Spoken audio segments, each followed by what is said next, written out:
नाम का ऐसा उनको चस्का लगा कि जिस दिन से पकड़ा बढ़ता ही चला गया नाम। और नाम ने फिर जीवन में निष्ठा पैदा कर दी। ये निष्ठा का मतलब होता प्राण निकल जाए तो ही नाम स्फुरण बंद हो, अन्यथा नाम स्फुरण बंद नहीं हो सकता। चाहे काटना शुरू कर दो, वो नाम स्फुरण, इसे निष्ठा कहते हैं। श्री हरिदास जी का जन्म बंगाल यशोहर जिले के अंतर्गत बुड़न नाम के ग्राम में हुआ था। ये जाति के यवन थे, मुसलमान थे। बाल्याकाल में बड़ी विचित्र लीला हुई। इनके माता पिता पधार गए। जब माता पिता जिस बालक के नहीं होते तो कोई उसे प्यार कौन करे। और जैसे गोस्वामी जी, तुलसीदास जी की बाल्यावस्था, जिसके द्वार पर खड़े होते तो दबका के भगा देते बालक हरिदास। इनको नाम सुनाई दिया, संतों का संग मिला। जिसका कोई नहीं होता, ये खास बात होती कि उसको भगवान महापुरुषों से जोड़ देते हैं। अब इनको जब नाम सुनने को मिला, कोई पूर्व जन्म का ऐसा पुण्य होगा, भगवान की ऐसी कृपा होगी, या भगवान ऐसा स्थिति देखकर दयालुता से, यद्यपि भगवान नाम जपने का कहीं किंचन मात्र कोई संस्कार ही नहीं था, ऐसे कुल में प्रकट हुए थे, यवन कुल में। पर यस्याहम अनुग्रहणामि हरिष्ये तद्धनम सनई, भगवान ने एक वचन कहा युधिष्ठिर जी से, जिस पर मैं विशेष कृपा करता हूं उसका जहां जहां अपनापन होता सब खींच लेता हूं। जन्म से माता पिता गए, बचपन से कोई प्यार करने वाला नहीं, खाने पीने तक की व्यवस्था नहीं, तो संत जन मिल गए वहां उनको। वो नाम कीर्तन करके आनंदित हो रहे थे, तो इनको भी एक नशा चढ़ा नाम का। धीरे धीरे उनके हृदय में नाम बढ़ने लगा। बड़ी कृपा जो इनका नाम जप में प्रीति हो गई। अब इनके पास अपना कहलाने वाला ना कोई व्यक्ति था, और ना अपनी कहलाने वाली कोई जमीन या वस्तु थी। थोड़ा बड़े हुए तो घरों के सामने ऐसे मांग लेते, भूख लगी कुछ दे दो, तो कोई रोटी दो रोटी दे देता, बस पा लेते। गांव के बाहर वृक्ष के नीचे बैठकर बस कृष्ण कृष्ण की रट लगा देते। 24 घंटे में एक बार मांग लेते, जो मिल जाता खा लेते, खूब नाम जप करते। अब एक घर छोड़कर बेनापोल नाम के घोर निर्जन वन में एक फूस की कुटी बनाकर अकेले रहते। अखंड ब्रह्मचारी, भिक्षावृत्ति, और बस नाम का निरंतर गान जप, ऐसे जोर जोर से नाम का कीर्तन करते हुए जप। ऐसा तेज प्रकट हुआ कि जो देखे इनको लुभायमान हो जाए। ब्रह्मचर्य में बड़ा तेज होता है। अगर शरीर रोग ग्रसित ना हो और संयम से चल रहा है, तो लाखों करोड़ों के बीच में उसका अलग चेहरा दिखाई देगा कि ये अलग है। ब्रह्मचारी का पहचान होती, वो चिकनाहट से नहीं होती पहचान। चिकनाहट तो अभक्ष पदार्थ खाने वालों के भी चेहरे में होती है। उसका तेज, उसके नेत्र, उसकी वाणी, उसका आकर्षण, लाखों में अकेला वो नजर आएगा। आजकल के 13-14 वर्ष के नए नए बच्चे ऐसे गंदी वासनाओं के शिकार हो रहे हैं, बड़ा हृदय पीड़ित होता है। छोटे छोटे बच्चों को गलत शिक्षाएं बच्चों से मिल गई या मोबाइल से मिल गई, सर्वस्व नाश कर रहे। जिस समय लावण्य प्रकाशित होने की नव किशोर अवस्था, उसी समय नष्ट हो जाते हैं।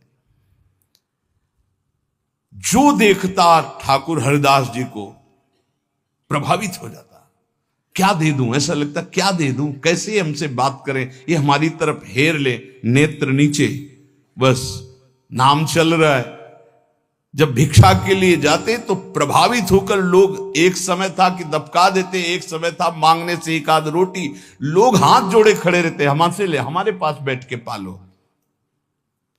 पर इनका भगवान नाम चल रहा है। ना बोलना किसी से, ना नाम का तार टूटना, बस धीरे धीरे निरंतर नाम उच्चारण करते रहना। भगवान नाम का इतना प्रभाव पड़ा कि जहां वो बैठ जाते वो स्थान पवित्र हो जाता, वहां लोगों को शांति मिलने लगती। ये प्रभाव होता है। इनका यश फैलने लगा दूर दूर तक। अब लोग इनके दर्शन करने के लिए आने लगे। तो जब लाखों की श्रद्धा होती तो 10-5 ऐसे दुष्ट स्वभाव के होते हैं कि उनको ईर्ष्या होती, जलन होती है, अपने आप होती। महापुरुषों से उनको जलन होती है। वो भगवान की लीला होती है। क्या लीला होती है? डंडे में ही झंडा फहराया जाता है। तो ये जो दुष्ट लोग ईर्ष्या करके भक्त को सताते हैं, ये डंडे का काम करते हैं, उनका यश फहराते हैं। जो दुष्ट और ईर्ष्यालु लोग हैं उनको असह्य हो गया यश। लाखों लोग जब हरिदास जी के दर्शन के लिए हो, तो उसमें से ऐसे भी लोग थे जिनके भारी ईर्ष्या पैदा हुई, कैसे इनको नष्ट किया जाए। ये ऐसे होते हैं ईर्ष्या। पूज्य उड़िया बाबा का जब वृंदावन में यश प्रकट हुआ तो कुछ लोगों ने चंदा इकट्ठा करके बाबा की बीच सत्संग में नाक काटने के लिए आदमी तय किया। वो आदमी चाकू छुपा के गया प्रणाम करने की मुद्रा, और ऐसे जीव तो वहां उनके पार्षद जो मोरछली डरा रहे थे बहुत सावधान, तत्काल पकड़ते पकड़ते चावल भर नाक में चाकू चली गई।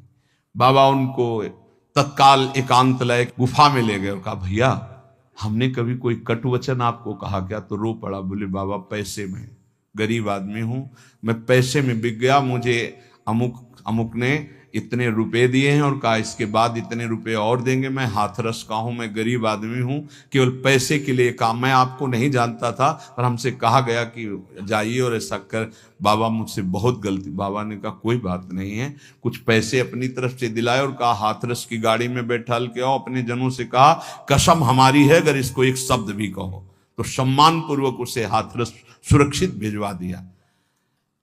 अकारण द्वेष मानने वाले पैदा हो जाते हैं जब किसी का यश होता है। कैसे इनका यश नष्ट हो? ये ईर्ष्यालु एक रामचंद्र खां नाम के बड़े जमींदार थे।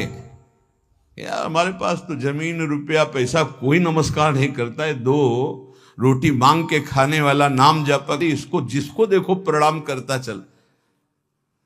ये लगता है लगे कौन भाई? बोले बाबा जी। बाबा जी मतलब बाबा जी, तो एक लगता है क्या यार, मतलब बाबा जी क्या है? उसको लगा मैं जमींदार हूं, रुपया है, पैसा है, हमें तो कोई नमस्कार नहीं करता है। इसको जो देखो नमस्कार कर रहा है, कैसे इसका यश नष्ट करूं? तो पहला बाण होता है कामिनी। जब कभी किसी को नीचा दिखाना होता है, ऐसा होता है।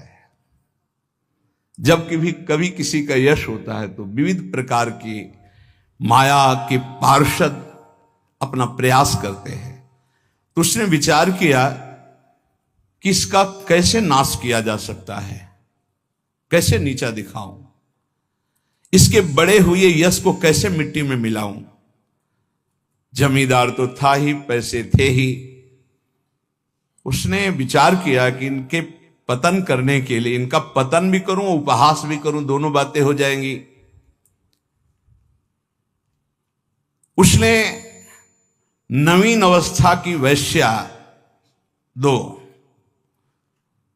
जो उसके परिचय में थी, उनमें से एक को देखा जो बहुत प्रवीण, बहुत सुंदर, बहुत चालबाज, चतुर। उसे कहा जितना रुपया चाहोगे उतना देंगे, बस इनकी कुटिया में जाओ, इनको पतित कर दो, फिर हम अल्लाह मचा देंगे और तुम हां बोल देना।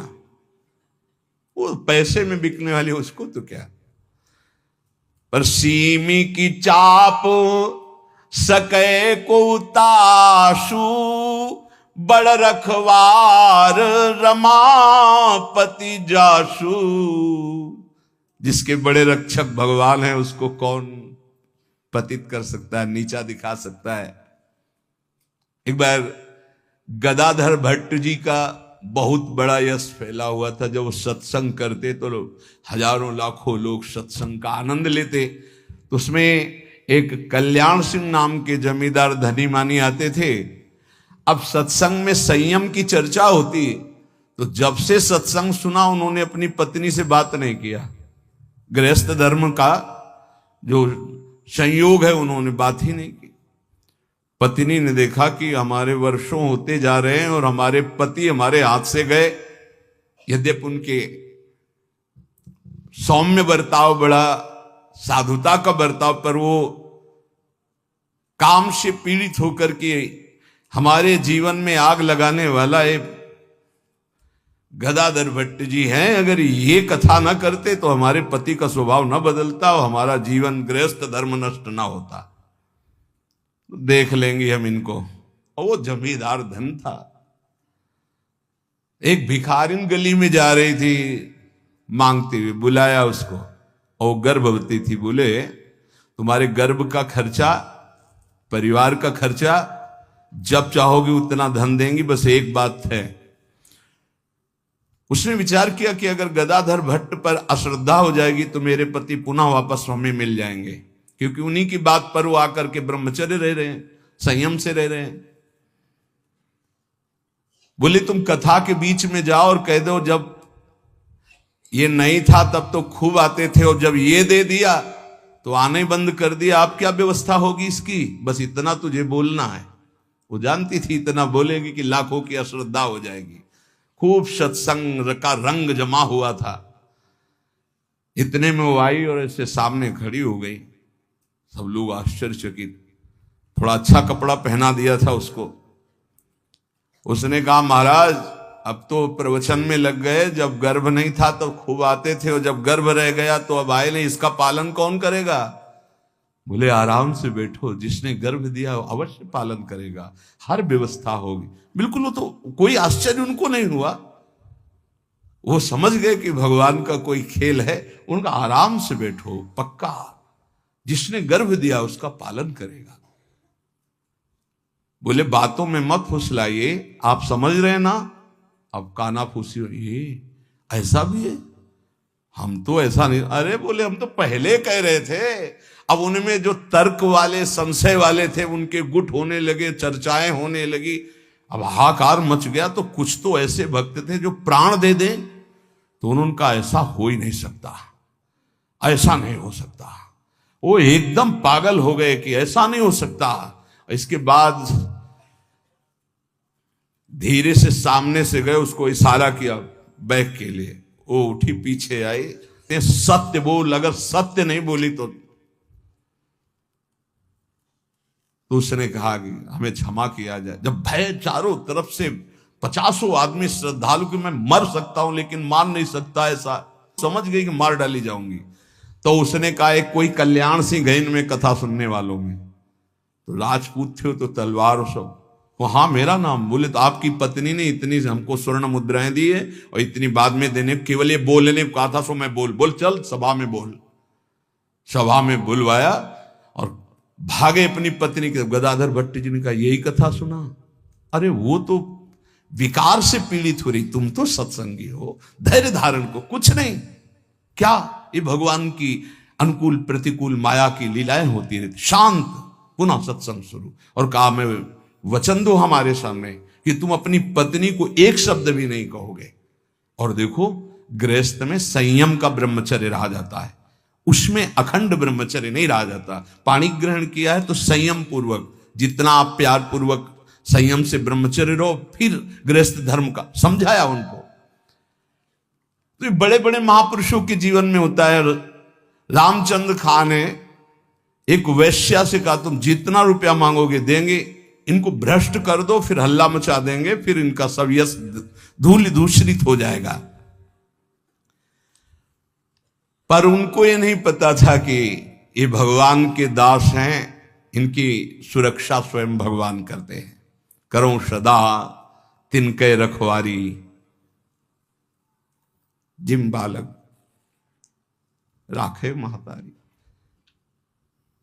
जैसे मां दिखाई नहीं दे रही, बालक खेल रहा है, लेकिन पक्का मानिए मां की दृष्टि वही है, अपने बच्चे पे है। कहीं कोई ऐसी बात ना हो जाए जो हमारे बच्चे को दुख हो जाए। वो कार्य करती हुई एक दृष्टि में देखती रहती है। मेरे प्रभु अपने जन को हर समय देखते रहते हैं, हर समय से। जहां मेरा भक्त चरण रखे वहां रखूं मैं हाथ। बस लीला समझ पाना बहुत कठिन है भगवान की। संपूर्ण संसार एक तरफ विरोध करने लगे तो भी भक्त का बाल बांका नहीं हो सकता। जो होगा विधान भगवान की तरफ से होगा। पर नीच पुरुष अपनी नीचता से बाज नहीं आता। उसने 16 वर्षीय वैश्या को, जो बड़ी रूपवती थी, बड़ी प्रवीण थी, चालबाज थी, चतुर थी, उसको खूब श्रृंगारित करके भेजा, जाओ और उनको भ्रष्ट कर दो। जंगल में रहते थे। उसको भी गर्व था कि कोई ऐसा पुरुष पैदा नहीं हुआ जिसको मैं चाहूं और भ्रष्ट न कर सकूं। पर उसको क्या पता था कि परम पुरुष का दास ऐसा होता है। हरिनाम में डूबे हुए श्री ठाकुर हरिदास जी उसकी कुटिया में गए। ठाकुर हरिदास जी ने कृष्ण कृष्ण कृष्ण, शांत बैठे हो अपने कृष्ण कृष्ण, बार बार बोलना चाहती, कुछ बात कर, हरे कृष्ण हरे कृष्ण। सुबह से गई, पूरी शाम हो गई, कृष्ण कृष्ण कृष्ण। जहां वो कुछ बात करने होती, मां हमारा नाम पूरा हो जाए, फिर वहां 1000-2000 नाम थोड़ी, लाखों की संख्या में 3 लाख नाम तो जोर जोर से जपते थे। वो बार बार बैठी उनकी मुख कांति को देखती रहती, बैठी रही। शाम हुई, सोचा रात्रि में बात तो हो ही जाएगी। वैसे तो 3 लाख नाम जप करके फिर लघु शंका आदि कभी उठते, आज उठे ही नहीं, पूरी रात्रि भी नाम चल रहा है। वैश्या फिर गई, श्रृंगार वंगार करके फिर दोबारा आई, फिर नाम कीर्तन। जब बीच में बोलने की बात करती तो हरे कृष्ण कृष्ण। कितनी कृपा वैश्या के ऊपर। ऐसे महापुरुष को बराबर देख रही, उनका नाम सुन रही। तीसरे दिन एकदम विचलित होकर के, आप हमसे बात क्यों नहीं करते? रुके, हाथ जोड़ा और कहा आपसे अच्छे से बात करूंगा, हमारी नाम जप की अभी संख्या पूरी नहीं हुई, उसको पूरी हो जाए। ऐसे अमृतमय वचन की हृदय एकदम हाय मच गया। ये क्या? वैसे मैं पापनी हूं, नीच हूं, गंदा आचरण करती हूं, ऐसे महापुरुष के लिए गंदी बात सोच रही। 3 लाख नाम की फिर तार चल पड़ा, हरे कृष्ण। उच्च स्वर से रोने लगी वो, शुरू हो गई हरे कृष्ण हरे कृष्ण। साथ में हरिदास जी ने देखा, हा अब क्या महापुरुषों का प्रभाव। हरिदास जी अब बोले, हा अब बात कर सकती हो। तो बात करने लायक नहीं रह गई थी। अश्रु प्रवाह चल रहा था और कृष्ण नाम चल रहा था। उठी और चरणों में लौट गई, का धिक्कार है मुझ निज पापनी को कि आप जैसे महापुरुष के लिए मैंने गंदी बात सोची, मुझे क्षमा कर दीजिए। चिल्ला चिल्ला करके रोने लगी। उन्होंने कहा, दुखी नहीं होना, मेरे प्रभु तुम पर बहुत कृपा किए हैं। वो आंखों से आंसू बहाती जा रही, गदगद कंठ से कह रही, पतित पावन आप मुझे स्वीकार कर लीजिए, मैं आपकी चरणों की दासी हूं। आप तो अहेतुकी कृपा करने वाले परम दयालु हैं। आप पात्र और अपात्र का विचार ना कीजिए, मुझ जैसी नीच को स्वीकार कर लीजिए। और चिल्ला चिल्ला के रोने लगी। हरिदास जी ने कहा, जो नाम सुन रहा है वो नीच कैसे हो सकता है? उन्होंने कहा, आप मुझे जानते नहीं, मैं वैश्या हूं, मैं लोक निंदित हूं, मैं बहुत ही गंदी हूं, मैं खोटी बुद्धि से आपको भ्रष्ट करने आई थी। हरिदास जी ने कहा, इस समय आपके हृदय में क्या है? बोले, भगवान बस आपकी दास्ता, आपके आदेश का इंतजार। मैं क्या करूं? मुझे आदेश कीजिए। मैं नीच कैसे पवित्र हो सकती हूं? मैं आपकी शरण में हूं, आप मेरा उद्धार कीजिए। हरिदास जी ने कहा, देवी अब तुम वैश्या नहीं रही, उठो। मेरे प्रभु बड़े पतित पावन हैं, उनका नाम उनसे भी महान है, क्योंकि प्रभु को अधीन कर लेता है। मेरे प्रभु के नाम में कोई भेदभाव नहीं, कोई भी जप सकता है, कोई भी अपना परम कल्याण कर सकता है। मेरे प्रभु के नाम में इतनी सामर्थ्य है कि कोई इतना पाप इकट्ठा ही नहीं कर सकता जितना नाम में पाप नाश की सामर्थ्य है। तुमने जो पाप कर्म से पैसा पैदा किया है, आज से उसका प्रयोग मत करना, उसे हटा दो, उसे दे दो, गरीबों को बांट दो। और आज से तुम जो ये 3 दिन से नाम सुन रहे हो, इसी नाम को रटो। देखो, ये नाम तुम्हें परम पावन कर देगा। वैश्या ने कहा, अब तो मैं जाऊंगी नहीं अपने घर, संपत्ति बांटने की तो बात, अब वहां जाऊंगी नहीं। तो उन्होंने कहा, फिर इसी कुटिया में रहकर तुम नाम जप करो। मैं चला। वो वैराग्य लेके उसी कुटिया में नाम जप करने लगी और उसका नाम हरिदासी हुआ। और हरिदास जी उसी समय उस कुटिया से निकले, सीधे शांतिपुर अद्वैताचार्य के समीप चले गए। अद्वैताचार्य जी बहुत बड़े महाभागवत, वो सदैव श्री कृष्ण चिंतन में संलग्न रहते, अद्भुत विद्वान, शास्त्रज्ञ, भगवत प्रेमी महापुरुष। अब वो फटे पुराने कपड़े पहन करके वैश्या वही नाम कीर्तन करें। अब उस जमींदार के तो होश उड़ गए कि मैंने भेष छुड़वाने के लिए वैश्या को भेजा था और यहां वैश्या ही अपना भेष परिवर्तन करके वहां नाम जप करने लगी। ये क्या है नाम जपक जन, भगवान के जन। उस वैश्या का वैसे ही सम्मान होने लगा कुछ वर्षों बाद जैसे हरिदास जी का होता था। लोग उस वैश्या के दर्शन करने आने लगे, हर समय वैसे ही नाम जप करते हुए उसी भूमि पर जिस कुटिया में वो रहते थे वह हरिदासी नाम से कही गई। क्या महिमा है भगवान नाम जापक संतों की।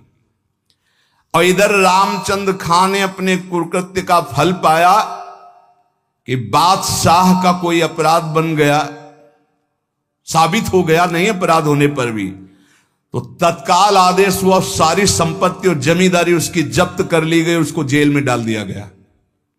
ये साधु अवज्ञा तुरंत भवानी, कर कल्याण अखिल के हानि। कोई ऐसा मुकदमा, कोई ऐसी बात आ गई जिसमें उनका अपराध साबित हो गया और सारी संपत्ति जमींदारी जब्त कर ली गई, उनको जेल भेज दिया गया। खाने की भी व्यवस्था भंग कर दी गई, जेल में भारी कष्ट उनको दिया गया। पक्का जो भक्त का अपमान करता है, भक्त को नीचा दिखाना चाहता है, उसकी दुर्गति पक्की हो जाती। यहां तो ये ब्याज है, मूल तो और मिलेगा। महात्मा हरिदास जी विश्वास के तो मूर्तिमान स्वरूप हैं। उन्होंने नाम को ही अपना जीवन माना, भगवान निष्ठा उनके हृदय में अटल भाव से थी। बेनापोल की निर्जन कुटिया में उस वैश्या का उद्धार करके उसे हरिदासी बनाकर आप शांतिपुर आ गए, अद्वैताचार्य जी के पास। शांतिपुर के समीप ही फुलिया नामक ग्राम में एकांत में छोटी सी फूस की झोपड़ी बनाकर अहरनिश कृष्ण नाम जप रहे थे। उस समय बादशाह यवन ही था और वहां के बड़े बड़े काजी अधिकारी यवन ही थे। भारी अत्याचार उन लोगों का था, यहां तक कि उनके धर्म के विरुद्ध कोई चू नहीं बोल सकता था।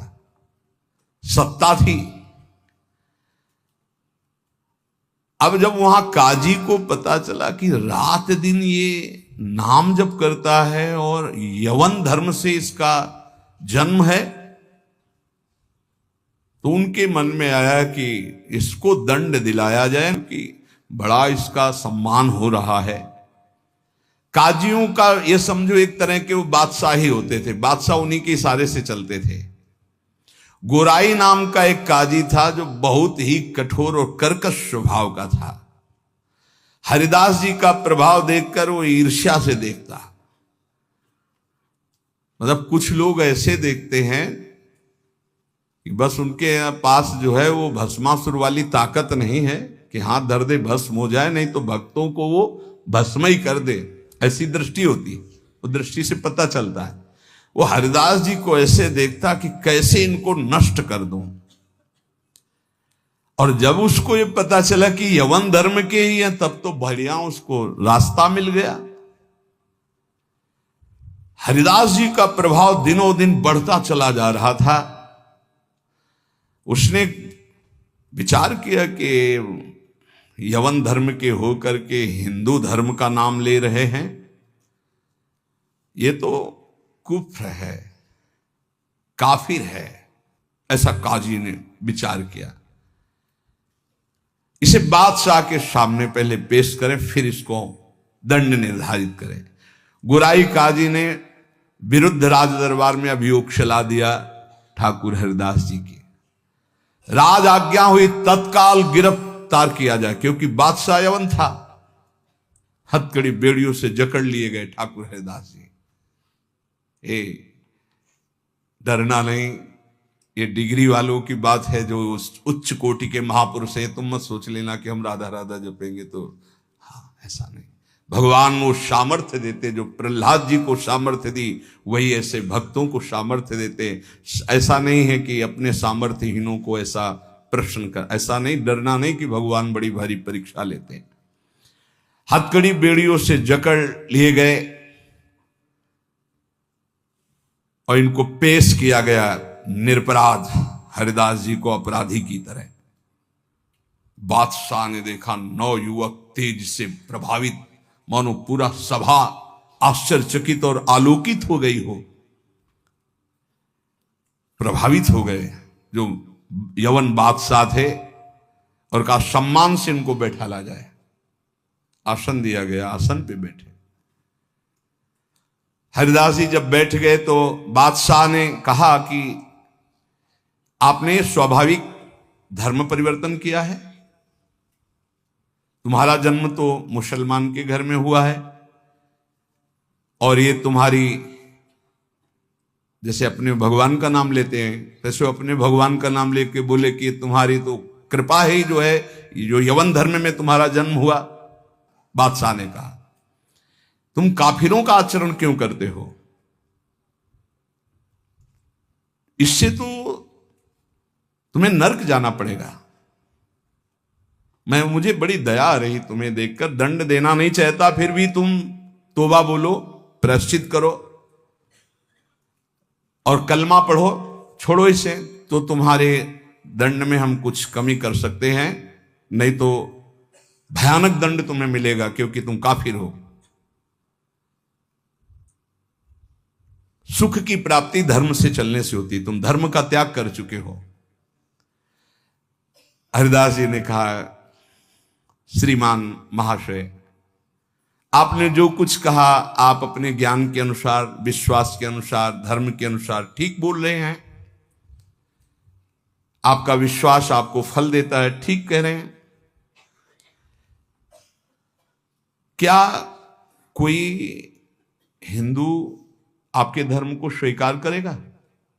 अगर स्वीकार करेगा तो उसे नरक मिलेगा? बोले नहीं, वो स्वीकार कर सकता है और उसकी भगवान की कृपा होगी। वो अपने भगवान का नाम लेते हुए बोले हाँ, तो क्या कोई इस्लाम छोड़कर अगर हिंदू धर्म को स्वीकार करता है, क्या उसके ऊपर भगवान की कृपा नहीं होगी? क्या वो भगवान का भजन नहीं करता? फंसा लिया। काजी बीच में बोल पड़ा, देखो साहब, इसकी बातों में मत आना। अगर आप इसको छूट दी तो आगे आप समझ लीजिए कि आपके धर्म में चलने वाले कितने लोग ऐसा करने लगेंगे। हरिदास जी ने कहा हमारी निष्ठा भगवान नाम में है। आप चाहे अभी इसी क्षण मेरे प्राण ले लो, मेरा नाम रुकने वाला नहीं। मैं कभी तौबा नहीं बोल सकता, क्योंकि मैं कोई अधर्म नहीं कर रहा हूं, किसी को कष्ट नहीं दे रहा हूं। निष्ठा देखकर पसीना पसीना हो गया मुलुकपति। तेज गर्व भरी भगवान निष्ठा की बात, इस पे नहीं दैन्यता होती। नहीं, प्राण ले लो अभी अपने हम धर्म पर। मुलकपति ने कहा तुम्हारी बातें हिंदुओं के लिए ठीक हो सकती, लेकिन हम यवनों के लिए नहीं। तुम हमारे धर्म में पैदा हो, इसलिए हमारी बात पर विश्वास करो। हरिदास जी ने कहा महाशय आपका कहना ठीक है, किंतु विश्वास किसी बल से नहीं तोड़ा जा सकता। बादशाह से ऐसे बात वही कर सकता है जिसे भगवान का बल प्राप्त हो। देखो, मैं पूर्व जन्म का कोई ना कोई संस्कार लेकर के आया हूं जिससे भगवान नाम में मेरी प्रीति हुई है, और मैं भगवान नाम छोड़ नहीं सकता। मेरा दृढ़ विश्वास है, चाहे अभी प्राण ले लिए जाएं। और अगर आप ऐसे ही दंड देने वाले हैं तो कितने लाखों हिंदुओं को मुस्लिम बना लिया, क्या उनको दंड दे रहे हैं आप?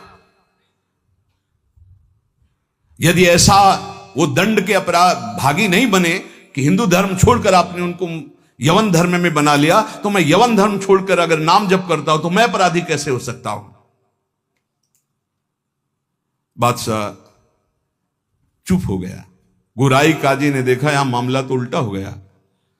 तब जोरों के साथ कहा हम ये सब कुछ नहीं सुनना चाहते, इस जो धर्म के प्रतिकूल चले उसको दंड देना चाहिए। तुम अधर्म कर रहे हो, तुम काफिर हो, तुम्हें दंड मिलना चाहिए। काजी के बोलते ही बादशाह चुप हो गए, ना इधर कुछ बोल पा रहे ना इधर। फिर कहा कि देखो गोराई काजी जो कह रहे हैं तुम वो बात मान लो और कलमा पढ़ो और छोड़ो ये नाम जप करना। हरिदास जी ने कहा श्रीमान महाशय हम एक बार केवल बोलते हैं, दोबारा आपको जो कहना हो सो कह लीजिएगा, मैं बोलूंगा नहीं। मैं प्राण त्याग सकता हूं पर भगवान नाम नहीं छोड़ सकता। क्या निष्ठा है! आप दंड जो देना चाहे मैं स्वीकार करता हूं, लेकिन नाम नहीं छोड़ सकता। मेरी देह के आप इसी सभा में सैकड़ों टुकड़े कर दिए, हर टुकड़े से निकलेगा कृष्ण कृष्ण कृष्ण, छूटेगा नहीं नाम। मैं तुम्हारे दंड देने से विचलित नहीं हो सकता। मैं हरिनाम को जब तक श्वास है नहीं छोड़ सकता। अब आखिरी मेरी ये बात है, आप चाहे दंड दें या जो चाहे सो करें। निर्भीक उत्तर सुनकर के बादशाह सोच में पड़ गया कि ऐसे महान को क्या दंड दे। गुराई काजी की तरफ देखा। गुराई काजी ने कहा हुजूर बिल्कुल दया नहीं, दंड चाहिए, नहीं तो फिर बड़ी समस्या आ जाएगी कि अपने धर्म के लोग बहुत से उधर हो जाएंगे, बहुत हानि हो जाएगी, मनमानी लोग करने लगेंगे। मुलकपति ने कहा सही पूछो तो मेरे में हिम्मत नहीं है। तुम बोलो दस्तखत हम कर देंगे, क्या दंड दिया जाए तुम बोलो दस्तखत कर देंगे, लेकिन हिम्मत नहीं कि मैं दंड निर्धारित कर सकूं। गुराई काजी ने कहा हुजूर मेरी जो अंदर बात आ रही, इसको ऐसा दंड देना चाहिए कि पूरे विश्व में कोई भी इनके विपरीत आवाज ना उठा पावे। क्या क्या दंड निर्धारित किया जाए? प्राण दंड, वो भी ऐसे सीधे प्राण दंड नहीं, 22 बाजारों में कोणों से मार मार कर बेत और कोणों से इसकी जान ले ली जाए, जिससे सब कोई देखे कि धर्म के विरुद्ध चलने वाले को कैसा दंड दिया जाता है। सभी लोग ऐसा देखें और किसी की हिम्मत ना पड़े। मुलकपति ने दस्तखत कर दिया, ऐसा ही। अब तो क्या था, जल्लादों ने तत्काल हाथ बांध दिए महान भगवान नाम जापक के, और वही दरबार से शुरू किया गया। वो कोड़े जो ऐसे लगते कि खाल को खींचते चले जा रहे, घाव पे घाव, हर बाजार में भीड़ में सब जगह ऐसे। ठाकुर हरिदास जी बोलते हरि बोल, जहां कोड़े लगते हरि बोल हरि बोल, बलिहार है। क्या हृदय भगवान ने बनाया इन महापुरुषों का कि इतना भयानक पीड़ा और कष्ट के बीच में कभी आह नहीं कहा। पीठ में से रक्त की धाराएं बह रही, रक्त बह रहा है। निर्दयी जल्लाद घावों पर कोड़ों का प्रहार कर रहे, और हरिदास जी के मुख से वही जोर की ध्वनि निकलती, जैसे कूड़ा पड़ता, हरि बोल, हरि बोल। धन्य है ये जगत इन्हीं महापुरुषों के नाम कीर्तन से, इन्हीं के यश कीर्तन से आज पावन है। सत्य कहते हैं, इन्हीं महापुरुषों के प्रताप से आज हम कुछ हरि बोल, कृष्ण बोल, राधा बोल सकते हैं। नहीं, हमारी सामर्थ्य क्या, यही सब ये साक्षात भगवत स्वरूप पार्षद अवतरित हुए जो ऐसी सामर्थ्य का दर्शन कराया। ये है भक्ति, ये है निष्ठा, नाम निष्ठा। चेहरे पर तेज और मुस्कुराहट है, जवान पर हरिनाम है, शरीर पर कोड़ों की वर्षा है। जरा विचार कीजिए क्या स्थिति है, क्या स्थिति है। मतलब देखने वाले चीख पड़ते, रो पड़ते, दुख से आंखें बंद कर लेते। अरे ऐसे निर्मम जल्लाद ऐसे महापुरुष को कष्ट दे रहे हैं जो निरपराध, कोई अपराध नहीं किया, लेकिन किसी की हिम्मत क्या कि कोई बोल सके, कोई रोक सके बादशाह के हुक्म के आगे। हरिदास जी की वही मुस्कुराहट, वही आनंद भरा शब्द, हरि बोल, हरि बोल। जल्लाद पीटते चले जाते हैं। 22 बाजारों में घुमा घुमा करके, कोड़ों से मार मार करके, लथपथ मांस के टुकड़े गिर रहे हैं। ऐसे कोड़े मारते कि चिथड़ा हो जाता सरे। जल्लाद आश्चर्य में हो गए कि किस माटी का बना हुआ ये भगत है, एक बार भी उफ नहीं निकला, आह नहीं निकला, हरि बोल, हरि बोल। और जहां वो मारते कोड़े और कहते, अब भी कहता है हरि बोल, हरि बोल, तो मुस्कुरा के देखते, बोले तेरा भी कल्याण हो गया।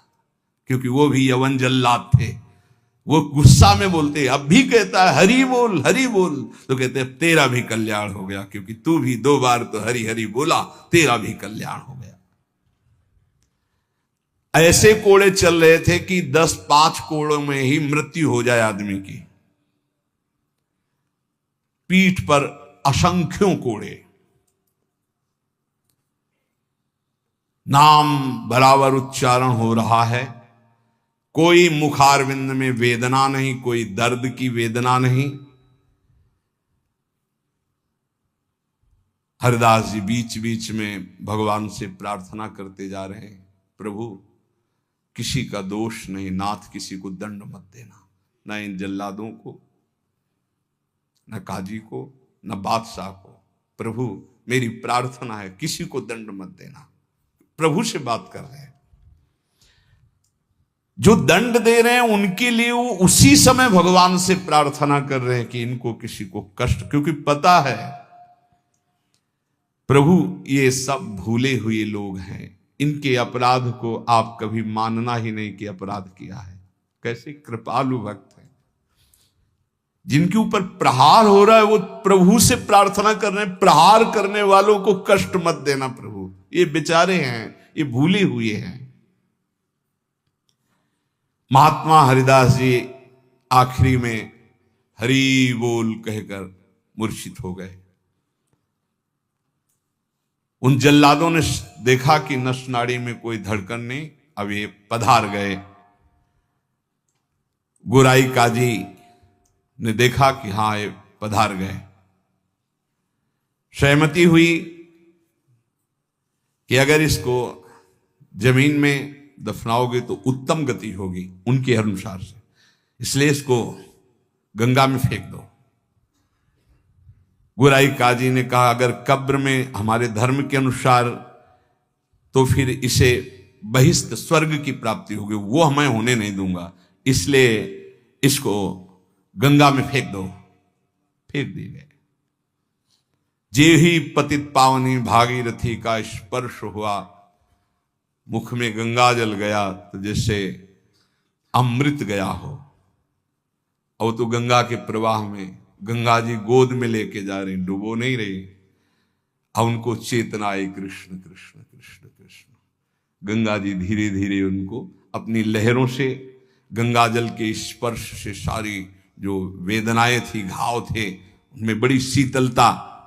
हरिदास जी को चेतना हुई और बहते हुए जब किनारे लगे तो लोगों ने उनको उठाया और फुलिया के समीप उनको गोद में लेकर के ले गए जहां उनकी पहले कुटिया थी। चारों ओर ये बात तो फैल ही गई थी। हरिदास जी के दर्शन के लिए भारी भीड़ इकट्ठा हुई। हरिदास जी बैठ करके कीर्तन कर रहे हैं। क्या मतलब, क्या देह है, क्या स्थिति है। इसलिए जैसे भगवान अनंत, उनके भक्त की महिमा अनंत। गंगा जल के स्पर्श से सारे घाव खत्म हो गए, किसी औषधि की जरूरत नहीं पड़ी। चमत्कार। जब बादशाह ने सुना कि वो जीवित हो, नाम कीर्तन कर रहे हैं, तो विश्वास ही नहीं हुआ गौराई जी को कि ऐसा हो ही नहीं सकता, ऐसा बिल्कुल नहीं हो सकता, क्योंकि कुछ बचा ही नहीं था। इतनी उनकी मार मारी गई थी, ऐसा हो ही नहीं सकता। बादशाह, गौराई काजी सब देखने के लिए आए। जब ये सुना कि बादशाह सब हटाया गया, बादशाह जाकर वही तेज, वही नाम, वही स्वस्थ शरीर। तब उन्होंने गोराई काजी की तरफ देखा और कहा भारी अपराध बन गया, ये कोई साधारण नहीं हो सकते। ऐसा दंड पाने के बाद तो कोई जीवित ही नहीं रह सकता। साष्टांग दंडवत ठाकुर हरिदास जी की बादशाह ने की और कहा मुझे क्षमा करो।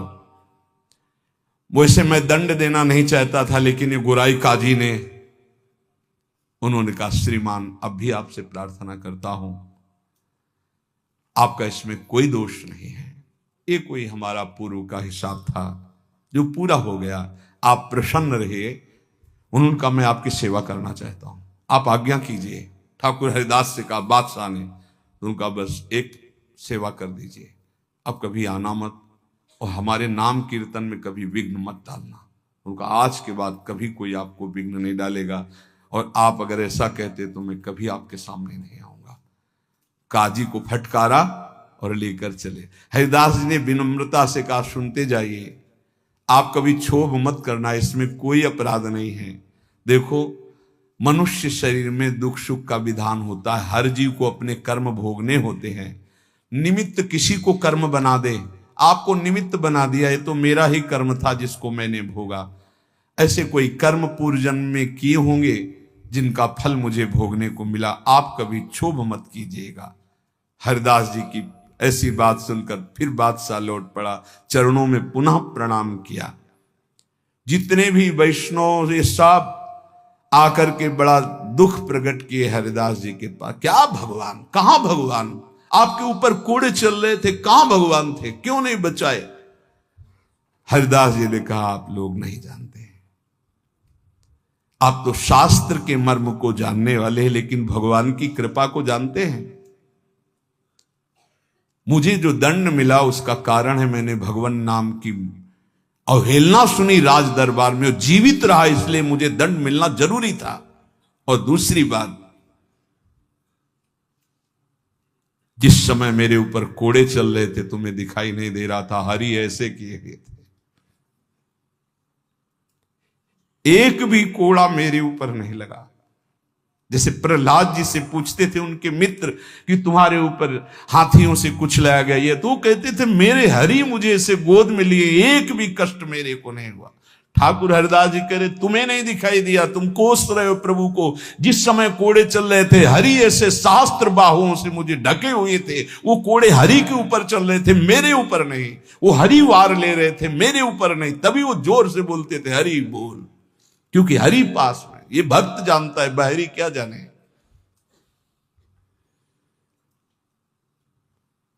मुझे तो तनिक भी दुख नहीं हुआ, ना क्लेश हुआ। बस आप सब भक्तों से यही कहते हैं, ठाकुर हरिदास जी कह रहे हैं, आप अविश्वास मत कीजिए प्रभु पर, उनके नाम में अपार सामर्थ्य। मुझे जो सुख मिला है वो तुम्हें कैसे बताऊं।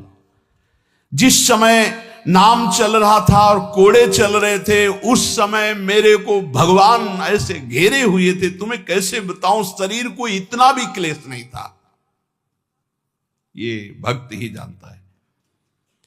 ऐसे उत्तर सुनकर समस्त वैष्णवों को हृदय में संतोष हुआ। नहीं तो एक क्लेश था, कहां है वो भगवान जिनका हम नाम लेते हैं और ऐसे महान भक्त की खाल खींची जा रही है, और वो उस समय कहां है वो जो कहते हैं करो सदा तिनके रखवारी, कहां है। तब ठाकुर हरिदास जी ने बताया जैसे प्रहलाद जी को सैकड़ों बार भयानक पीड़ाएं दी गई, पर्वत के नीचे दबाया गया, सर्पों के विष से पिलाया गया, डसवाया गया, गैस में बंद किया, क्या क्या कष्ट नहीं, कुछ भी कष्ट प्रहलाद जी को नहीं होता था। हरिदास जी महाराज का स्वस्थ शरीर, वहीं फुलिया ग्राम में रहकर निरंतर भगवान नाम कीर्तन। उपासक, जीवन का सबसे बड़ा फल है नाम में प्रीति हो जाना। किसी भी प्रलोभन से लुभायमान होकर नाम मत छोड़ो, किसी भी भय से भयभीत होकर नाम मत छोड़ो, तो तुम्हें दिखाई देगा जैसे ठाकुर हरिदास को दिखाई दिया कि प्रभु हजार बाहुओं से ऐसे, तो एक भी कोड़ा ठाकुर हरिदास जी को दुख नहीं पहुंचा सका। कर तुम अकर तुम मन था, कर तुम श्री भगवान। इसलिए भगवत विधान से प्रारब्धानुसार दुख आवे तो हंसते हंसते उसे भोगो। राधा राधा राधा राधा राधा। कभी अविश्वास मत करो कि भगवान कहाँ, जो हमारे दुख की निवृत्ति नहीं कर रहे। नाम जप करोगे तो अपने आप ऐसा ज्ञान हो जाएगा, अपने आप ऐसी स्थिति आ जाएगी, हर दुख सहने की स्थिति आ जाएगी, हर सुख सहने की स्थिति आ जाएगी। सुख सहन घमंड नहीं, हर्ष नहीं, दुख सहन शोक नहीं, व्याकुलता नहीं, अंदर ही अंदर एक परमानंद की अनुभूति नाम से होती है। अभी वो स्फुरित नहीं हुआ, इसलिए मन विषयों में भाग रहा है। जिस दिन हृदय में परमानंद स्फुरित होगा, आप मन दौड़ाना भी चाहेंगे तो नहीं हटा पाएंगे प्रभु के नाम से मन।